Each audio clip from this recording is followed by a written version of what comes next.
Personal dogma is a pet that ends up pissing on everyone else's carpet. Despite the efforts made by atheists to prove that there is no God, or the efforts made by those who believe in God to prove that God exists, there is still no evidence either way.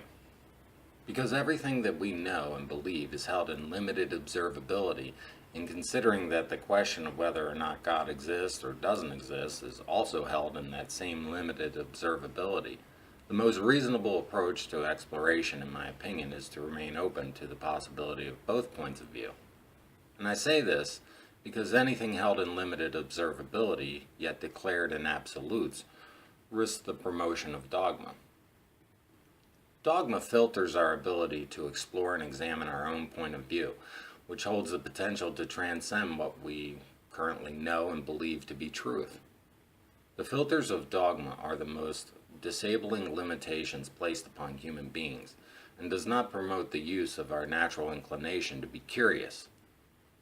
I've been told by the atheist community and the religious community alike that one of the most dangerous places to be is somewhere in the middle, but I disagree.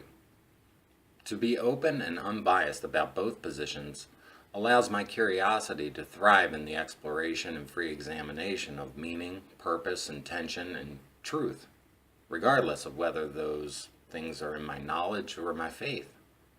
Since the question of God is one of the most deeply personal explorations in the human experience, the very last thing I need is limitations in regards to that.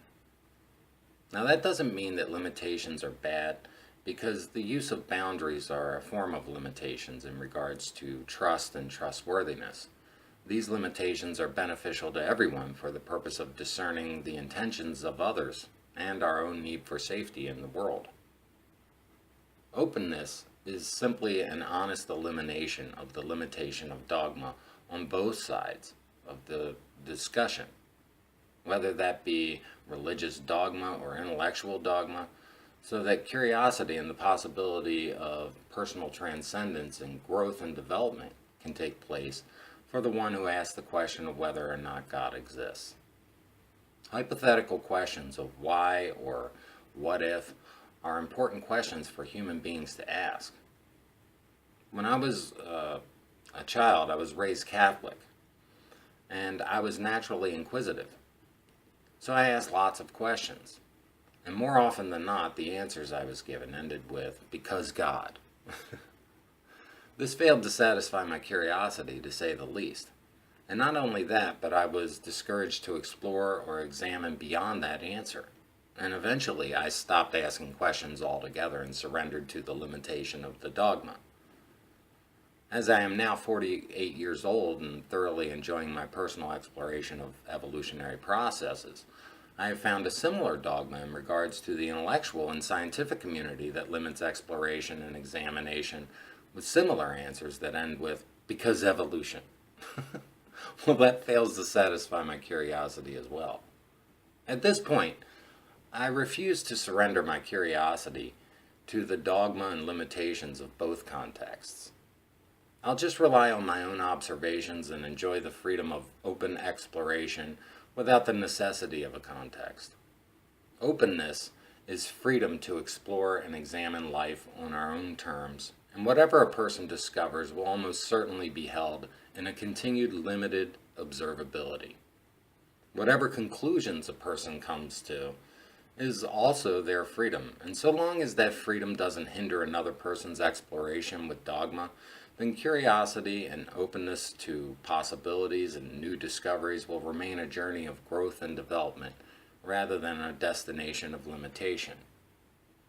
I am open to the idea that there is no God, and that there actually is a God, and I enjoy a freedom in my curiosity about both ideas.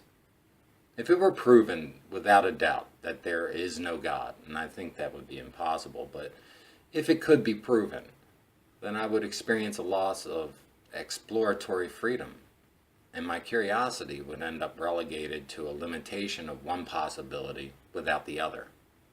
If the opposite were true, and it was proven that God exists without a doubt, then I would also experience a loss of exploratory freedom, and my curiosity would suffer as well. The benefit of not being able to prove either affords a greater openness to personal curiosity, and that benefit of openness cannot be derived from one without the other. Bottom line is this for me. Dogma promotes limitation, and openness promotes growth and development. Maybe the latter of the two leads to a greater mutual appreciation of what it means to celebrate human curiosity and the question of what if. Maybe science and faith, without the filters of dogma, can remain curious about both possibilities. It would be refreshing to see a paradigm shift in that direction, instead of the incessant arguing and belittling of one position over the other. That's all I really wanted to say. Take care.